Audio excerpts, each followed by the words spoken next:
परम सत्कार गुरु प्यारी सात संगत जी राधा स्वामी जी। सात संगत जी 30 मार्च को हुए भंडारे पर एक ऐसा इतिहास बन गया, एक ऐसा रिकॉर्ड बन गया जी कि बहुत सारे न्यूज़पेपर वालों ने भी इस रिकॉर्ड को अपने पेपर में छापा है जी। 30 मार्च को 10 लाख के आसपास संगत डेरे पहुंचे थे जी, और ये अपने आप में एक बहुत बड़ी बात है जी। ये एक अखबार की कटिंग भी आप लोग स्क्रीन पर देख सकते हैं जी, जिसमें लिखा है 10 लाख के करीब संगत डेरा ब्यास पहुंची। आमतौर पर 3 से लेकर 5 लाख संगत बाबा जी के सत्संग को सुनने के लिए जुटती है जी, लेकिन इस बार दुगने से भी ज़्यादा संगत डेरे में पहुंच गई थी जी, और सेवादारों ने बड़े ही सुनियोजित तरीके से सारी संगत को संभाला था जी। और सत्संग के दौरान पंडाल आखिर तक भर चुका था कि बल्कि संगत को पंडाल में बिठाने के लिए एक टेम्परेरी पंडाल को बनाया गया था जी। कार पार्किंग में भी पैर रखने की जगह नहीं बची थी जी, इसीलिए टेम्परेरी कार पार्किंग को भी वहां बनाया गया था जी। रेल से आने वाली संगत के लिए स्टेशन पर ही सेवादारों ने बड़े ही सुनियोजित तरीके से सभी इंतजाम किए थे जी। सात संगत जी, इस बात से पूरी दुनिया हैरान है, क्योंकि इतनी बड़ी तादाद में संगत का एक जगह पहुंचना अपने आप में ही हैरान करने वाली बात है जी। आइए अब आज 1 अप्रैल की बात सुनते हैं जी। कल से एक मैसेज वायरल हो रहा था कि बाबा जी और हजूर जी हिमाचल के प्रौढ़ सेंटर में आ रहे हैं, और आज 1 अप्रैल को बाबा जी और हजूर जी परौर में पहुंचे। उस समय लगभग 40-45 हज़ार संगत बाबा जी का इंतज़ार कर रही थी। बाबा जी और हजूर जी ने संगत को दर्शन दिए, और ये कुछ नए सवाल जवाब हैं जो प्रोर के बताए जा रहे हैं जी। आगे आप इस वीडियो में सुन सकते हैं जी। सबसे पहले एक बुजुर्ग ने बाबा जी से पूछा, बाबा जी मुझे 1996 में आपसे नामदान मिला था। उस समय मेरे ध्यान में हजूर महाराज जी का स्वरूप भी आता था और आपका भी, लेकिन अब मेरे ध्यान में आपके 2 स्वरूप और हजूर महाराज जी का एक स्वरूप आता है जी। अब जब मैं भजन सिमरन करता हूँ तो आपके वर्तमान स्वरूप के साथ साथ हजूर महाराज जी और आपका सबसे पहले वाला स्वरूप यानी कि 1990 के दशक का स्वरूप ही ध्यान में आता है। ऐसे में मन उलझ जाता है कि आखिर किस पर ध्यान टिकाऊं, और मेरा सिमरन हो ही नहीं पाता। बाबा जी ने बड़े प्रेम से समझाया, बेटा ध्यान का आना हमारे बस की बात नहीं है। हमारा काम सिर्फ प्रक्रिया का पालन करना है, हमें बस सिमरन करना है। ध्यान किसका आएगा ये हमारे हाथ में नहीं है। जब सिमरन के साथ मन की एकाग्रता बढ़ेगी तो ध्यान खुद ब खुद सही दिशा में टिकने लगेगा। हमें इस बात में उलझने की ज़रूरत नहीं कि ध्यान के स्वरूप पर किया जाए, बस सिमरन पर जोर दो, बाकी सब अपने आप होता चला जाएगा। फिर आगे एक बीवी ने बाबा जी से अपनी चिंता साझा की, बाबा जी मैं पूरी जिंदगी भजन सिमरन नहीं कर पाई। मेरे पति का देहांत हो गया था। उस वक्त मेरे बच्चे छोटे थे, बाहर के काम मुझे ही करने होते थे, और घर की सारी जिम्मेदारियां भी मुझ पर ही आ गई थी, और कोई घर में नहीं था जो इन जिम्मेदारियों को उठा लेता। लेकिन आपकी कृपा से सब ठीक चलता रहा, और आज जब बच्चे अपनी ज़िंदगी में सेटल हो गए हैं तो मैं भजन सिमरन करना चाहती। कृपया मेरा मार्गदर्शन करें कि मुझे क्या करना चाहिए। बाबा जी ने समझाया, बेटा ये सब हमारी मन की योजना होती है, और मन हमेशा प्लानिंग करता रहता है। मन का तो काम है हमें भटकाना। अक्सर इंसान सोचता है अभी बच्चे छोटे हैं, अभी जिम्मेदारियां ज़्यादा है, पहले ये कर लूँ या वो कर लूँ, बाद में सिमरन करूँगा। लेकिन अगर इसी सोच के साथ चलते रहेंगे तो वो दिन कभी आएगा ही नहीं, क्योंकि जिम्मेदारियां तो मरते दम तक पीछा नहीं छोड़ती। भजन सिमरन को जिंदगी की प्राथमिकता बनाना जरूरी है। इसे दूसरी जिम्मेदारियों के साथ संतुलित करना सीखो। जो समय बीत गया उसे छोड़ दो और अब अपने वर्तमान और भविष्य को संवारो। इसके बाद यही बीबी बोली, बाबा जी, मेरी बस एक ही प्रार्थना है कि बस इतनी कृपा कर देना कि मेरा मन भजन सिमरन में टिक जाए। बाबा जी ने मुस्कुराते हुए कहा, बेटा, ये तो आपको ही करना पड़ेगा। मन आपका है, मेरा तो नहीं, तो मैं कैसे आपके मन को टिका सकता हूँ? मैं इसमें आपकी क्या मदद कर सकता हूँ? गुरु का काम झूठा दिलासा देना नहीं होता। मेहनत आपको ही करनी पड़ेगी। मेरे लिए तो कह देना बहुत आसान है कि मैं देख लूँगा, लेकिन कल को किसको पकड़ोगे? इसके बाद एक लड़के ने बाबा जी से सवाल किया, बाबा जी, हम खुद की पहचान कैसे कर सकते हैं? मैं कौन हूँ ये मुझे कैसे पता लगेगा?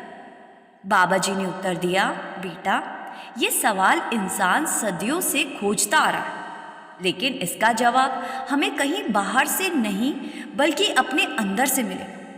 ये वो चीज़ है जो हमारे अंदर खो गई है, लेकिन हम इसको बाहर ढूंढने में लगे हुए हैं। बाबा जी ने आगे समझाया कि जैसा कि कहा जाता है, मैं सोचता हूँ इसीलिए मैं हूँ, लेकिन ये सोच आती कहाँ से है? ये मन से आती है। तो क्या इसका मतलब ये है कि हम सिर्फ मन तक सीमित हैं? नहीं, ऐसा नहीं होता। हमारी असली पहचान मन से बहुत परे। खुद को जानने के लिए हमें अपनी सूरत को जागृत अवस्था तक ले जाना होगा। जब हमारी सूरत जगेगी तो हमारी सूरत का शब्द से मेल होता है, तब हमें अपनी असली पहचान का एहसास होता है। फिर आगे एक भाई ने बड़ा ही महत्वपूर्ण सवाल किया, बाबा जी, क्या ये गलत है अगर सेवादार सेवा के बदले आपसे ये उम्मीद करे कि जब भी कर्मों का हिसाब किताब होगा तो आप उन्हें माफ कर देंगे? बाबा जी मुस्कुराए और कहने लगे, बेटा, कर्मों का नियम अटल है। ये सोचना कि हम बाहरी सेवा करके अपने कर्मों से बच जाएंगे, ये हमारी भूल है। बाहरी सेवा का उद्देश्य मन को निर्मल करना है, उसे झुकना सिखाना है। बाहरी सेवा से निम्रता आती है, लेकिन बाहरी सेवा से कर्म खत्म नहीं होते। बाहरी सेवा से मन की पवित्रता बढ़ती है, जिससे हमें अपने कर्मों का बोझ उठाना आसान लगता है। मगर कर्मों का हिसाब सिर्फ बाहरी सेवा से नहीं मिटता। उसके लिए भजन सिमरन ही करना पड़ेगा, दूसरा कोई जरिया नहीं है। बाबा जी ने वाणी का उदाहरण देते हुए कहा, शबद करम की रे कटाए, शबद शबद से जाए मिलाए। इसके बाद आगे एक लड़के ने सवाल किया, बाबा जी, पूर्ण गुरु को पहचानने का सही तरीका क्या है? हमें कैसे पता चलेगा कि सच्चा गुरु कौन है? बाबा जी ने समझाया, बेटा, सबसे पहले ये समझना जरूरी है कि गुरु वास्तव में होता कौन है। अक्सर हम उसे गुरु मान लेते हैं जो हमें कुछ सिखाता है, जैसे स्कूल के शिक्षक, या जहाँ हम काम करते हैं वहाँ हमें काम सिखाने वाले को हम गुरु कह देते हैं। लेकिन सच्चाई ये है कि गुरु कोई शरीर नहीं होता, गुरु तो शब्द है। लेकिन क्योंकि हम अभी तक शब्द से शब्द तक नहीं पहुँचे, इसीलिए शुरुआत में हम उसी को गुरु मानते हैं जो हमें मार्ग दिखाता है। बाबा जी ने आगे कहा, शब्द ही असली गुरु है, लेकिन शुरुआत शरीर से ही होती है, क्योंकि ज्ञान हासिल करने के लिए शरीर की ज़रूरत पड़ती है। फिर आगे एक लड़की ने सवाल किया, बाबा जी, ऐसा क्यों कहा जाता है कि जब तक सही समय नहीं आता या अगर किस्मत में ना हो तब तक इंसान गुरु की पहचान नहीं कर पाता? बाबा जी मुस्कुराए और कहने लगे, बेटा, यही तो मालिक की कृपा है। अगर वो चाहे तो वह हमें इतनी समझ और शक्ति दे सकता है कि हम उसे पहचान सकें, लेकिन अगर ना चाहे तो हम पूरी जिंदगी उसके पास रहकर भी उसे नहीं पहचान सकते। चाहे कोई रोज़ उसके पास बैठे या यहाँ तक कि उसके घर में रहे। लेकिन जब तक गुरु की कृपा नहीं होती तब तक सच्चे गुरु की पहचान संभव नहीं होती। बहुत से लोग इस संसार में आते हैं और बिना गुरु धारण किए ही चले जाते हैं, और बहुत से लोग ऐसे होते हैं जो गुरु तक अपने आप खींच चले आते हैं। ये सब मालिक की कृपा से होता है। फिर आगे एक भाई ने अगला सवाल किया, बाबा जी, आपने कहा कि शब्द गुरु के रूप में शरीर के दायरे में आकर हमारी आत्मा को मुक्ति का मार्ग दिखाता है, लेकिन क्या आत्मा के पास इतनी शक्ति या समझ होती है कि वह शब्द को पहचान कर खुद ही उसमें समा सके? बाबा जी ने विस्तार से समझाया, बेटा, यही कारण है कि शुरुआत में गुरु और शिष्य दोनों को शरीर के दायरे में आना पड़ता है। शरीर के माध्यम से ही हम इस मार्ग को समझ पाते हैं और इसे अपनाने का तरीका सीखते हैं। मालिक ने इंसानी शरीर को ही विवेक दिया है, जिससे इंसान शरीर में रहकर उस युक्ति को अपना सके जिसके जरिए आत्मा और परमात्मा का मिलन होता है। लेकिन सच तो ये है कि शरीर तो नश्वर है, लेकिन जब हम इसी शरीर में रहते हुए भजन बंदगी करते हैं तो हमारी आत्मा यानी हमारी सूरत आध्यात्मिक यात्रा पर आगे बढ़ती है और एक दिन परमात्मा में समा जाती है। इंसानी शरीर ही वो दरवाज़ा है जो हमें यहाँ से आज़ाद करवा सकता है। फिर आगे एक लड़की ने बाबा जी से अगला सवाल किया, बाबा जी, जब मैं सेवा करने जाती हूँ या सत्संग पर जाती हूँ तो मेरे कुछ जानने वाले मेरा मजाक उड़ाते हैं। वो लोग सत्संगी नहीं हैं, इसीलिए मेरा मजाक उड़ाते हैं, और सबसे ज़्यादा दुख तब होता है जब मेरे अपने ही लोग ऐसा करते हैं, यानी कि मेरे करीबी दोस्त। बाबा जी ने उसे सांत्वना देते हुए समझाया, बेटा, हमें सत्संग या सेवा दुनिया के दिखावे के लिए नहीं करनी। सेवा का असली मतलब है देना। सेवा हम अपने खुद के लिए करते हैं, किसी दूसरे के लिए नहीं करते। अगर कोई हमारे बारे में कुछ कहता है तो हमें उसकी परवाह नहीं करनी चाहिए। दुनिया कभी भी चुप नहीं बैठ सकती, चाहे आप अच्छा करें या बुरा, लोगों को तो बोलना ही है। लोगों ने तो संतों महापुरुषों को भी नहीं छोड़ा। बाबा जी ने आगे समझाया, अगर हमारा रास्ता सही है तो फिर चिंता करने की ज़रूरत नहीं। हमें ये नहीं सोचना चाहिए कि कोई हमारे बारे में क्या सोचता है। अगर हम सही हैं तो हमें बस आगे बढ़ते जाना है। फिर आगे एक भाई ने बाबा जी से भावुक होकर कहा, सच्चे पातशाह, इस दुनिया में अगर कोई सच है तो बस आप ही हैं, बाकी सब कुछ तो झूठ है। आपसे मांगू भी तो क्या मांगू, बस आपसे एक ही विनती है कि आप वादा कर दीजिए कि आप मुझे वहाँ अपने साथ ज़रूर लेकर जाएंगे। बाबा जी ने प्रेम से समझाया, बेटा, जब मालिक ने हमें इंसान का जन्म दिया था तो वह हमारी क्षमता को देखकर दिया था। मालिक ने हमें ये जिम्मेदारी दी क्योंकि उसने विश्वास किया कि हम इसे निभा सकते, और मालिक ने फिर हमारे ऊपर एक और कृपा कर दी, हमें नामदान से जोड़ दिया। नामदान का मतलब हमारे लिए एक तरह से पासपोर्ट की तरह हो गया। लेकिन अब आगे जो सफ़र करना है वो सफ़र तो हमें खुद ही तय करना होगा, मेहनत हमें ही करनी होगी। बाबा जी ने इस भाई को सलाह दी कि बस भरोसा रखो और सब कुछ मालिक पर छोड़ दो, मालिक अपने आप पार लगाएगा। फिर आगे एक महिला बाबा जी से पूछने लगी, बाबा जी, हमारी ज़िंदगी में जो दुख आते हैं क्या वे हमारी किस्मत के कारण आते हैं? बाबा जी ने समझाया, नहीं बेटा, दुख हमारी चाहतों के कारण आते हैं। बेटा, इंसान आज सबसे ज़्यादा इसीलिए दुखी है क्योंकि उसकी इच्छाएं बहुत अधिक हैं। वो दूसरों को देखकर तुलना करता है, मन में नई नई चाहतें पैदा करता है। इंसान चाहता है कि जो चीज़ दूसरे के पास है वो मेरे पास भी होनी चाहिए, और जब वे चाहत पूरी नहीं होती तो इंसान परेशान और दुखी हो जाता है। मालिक ने जो कुछ हमें दिया है हम उसी की कदर नहीं करते, बल्कि दूसरों की चीज़ों को देखकर खुद को ही दुखी कर लेते। इंसान सोचता है उसके पास ये है लेकिन मेरे पास नहीं, और अगर वह चीज़ मिल भी जाए तो भी उपयोग उतना ही होगा जितना हमारी किस्मत में पहले से तय है। आगे बाबा जी ने समझाया कि इसीलिए बेटा, जो मालिक ने दिया है उसी में हमेशा खुश रहना चाहिए।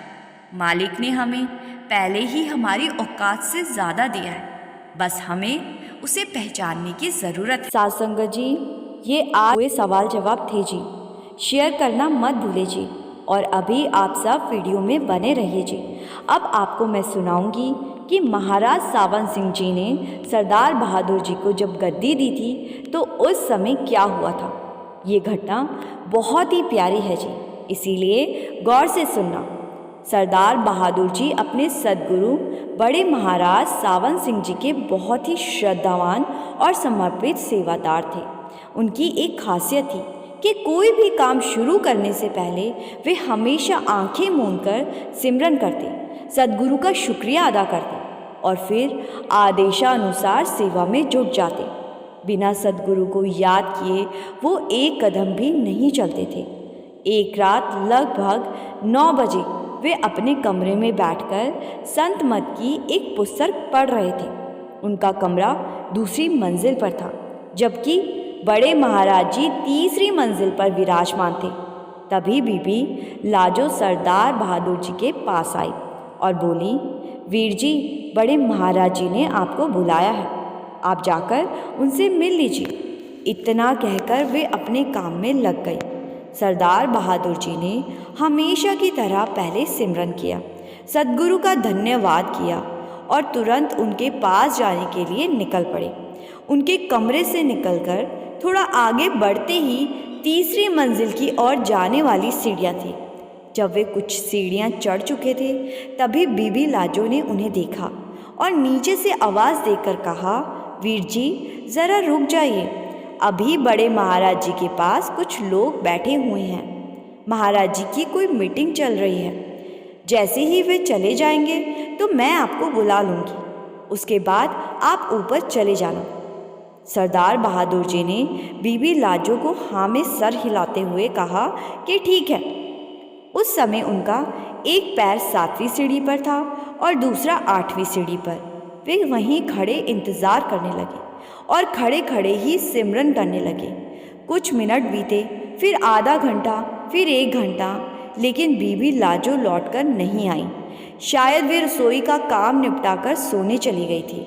इधर सरदार बहादुर जी, जिन्हें अपने सद्गुरु की आज्ञा का पालन करना सबसे बड़ा कर्तव्य लगता था, उसी स्थिति में खड़े रहे। 2 घंटे बीत गए, फिर 3-4, यहाँ तक कि 8 घंटे से भी ज़्यादा समय बीत गया, मगर वे अपनी जगह से हिले ही नहीं। पूरी रात वे एक ही मुद्रा में, एक पैर ऊपर और दूसरा नीचे की सीढ़ी पर रखे सिमरन में लीन रहे और पूरी श्रद्धा और समर्पण के साथ अपने सद्गुरु के बुलावे का इंतज़ार करते रहे। साथ संगत जी, 8 घंटे तक खड़े रहना क्या हमारे बस की बात है? बिल्कुल भी नहीं जी। सुबह करीब 5 बजे जब बीबी लाजो बड़े महाराज जी के पास पहुंची तो महाराज जी ने हैरानी से पूछा, मैंने रात को सरदार बहादुर जी को बुलवाया था, वे अब तक आए क्यों नहीं? मैं रात से उनका इंतज़ार कर रहा हूँ। ये सुनते ही बीबी लाजो का चेहरा फीका पड़ गया, क्योंकि रात को उन्होंने सरदार जी को कहा था कि वो खुद उन्हें बुला लेगी, लेकिन वो सरदार जी को बुलाना ही भूल गई थी। घबराहट में वे तेजी से सीढ़ियों की ओर दौड़ी और जो दृश्य देखा उससे उनकी आंखों में आंसू छलक आए जी। सरदार बहादुर जी अभी भी उसी अवस्था में सीढ़ियों पर खड़े थे, एक पैर ऊपर और दूसरा पैर नीचे, और सिमरन में मगन थे जी। उन्हें इस हाल में देखकर बीबी लाजो फूट फूट के रोने लगी थी जी। हाथ जोड़कर कांपते स्वर से बोली थी जी, वीर जी, मुझसे बहुत बड़ी गलती हो गई, कृपया मुझे माफ़ कर दीजिए। सरदार बहादुर जी हल्के से मुस्कुराए और बड़े ही सहज भाव से बोले, छोटी बहन, इसमें माफ़ी मांगने की कोई ज़रूरत नहीं, बल्कि मैं तुम्हारा आभारी हूँ कि तुम्हारे माध्यम से मुझे सद्गुरु की आज्ञा का पालन करने का अवसर मिला। बीबी लाजो ने आंखें पोंछते हुए कहा, आइए वीर जी, बड़े महाराज जी आपका इंतज़ार कर रहे हैं। जैसे ही सरदार बहादुर जी महाराज जी के कक्ष में पहुँचे और महाराज जी को इस बारे में पता लगा तो बड़े महाराज जी ने उन्हें प्रेम से गले लगा लिया और प्रसन्न होकर बोले, शाबाश, सच्चे सेवादार की यही पहचान होती है। पूर्ण, संपन्न और अटूट विश्वास सरदार बहादुर जी की सेवा, भक्ति और समर्पण से प्रसन्न होकर बड़े महाराज जी ने उन्हें अपना उत्तराधिकारी नियुक्त किया और डेरा ब्यास की गति सौंप दी थी। साध संगत जी, आज के इस दौर में कोई विरला ही होगा जो अपने सद्गुरु की आज्ञा का पालन इस कदर करता है। आज हमारे अंदर आदेश को मानने से पहले 100 तरह के सवाल होते हैं और जहाँ सवाल आ जाए वहाँ विश्वास नहीं टिक पाता। गुरु ने अगर पूर्व को पश्चिम कहा है तो हमें बिना किसी सवाल के मान लेना चाहिए, जबकि हम तो सवाल करने लगते हैं कि पूर्व भला पश्चिम से कैसे हो सकता है। साध संगत जी, अब इस वीडियो को यहीं पर विराम देते हैं जी। मैं आपसे विदा लेती हूँ। संगत जी से बेनती है कि कमेंट में राधा स्वामी लिखकर संगत के अपने इस चैनल को सब्सक्राइब करना मत भूलिए जी। गुरु प्यारी साध संगत जी, राधा स्वामी जी।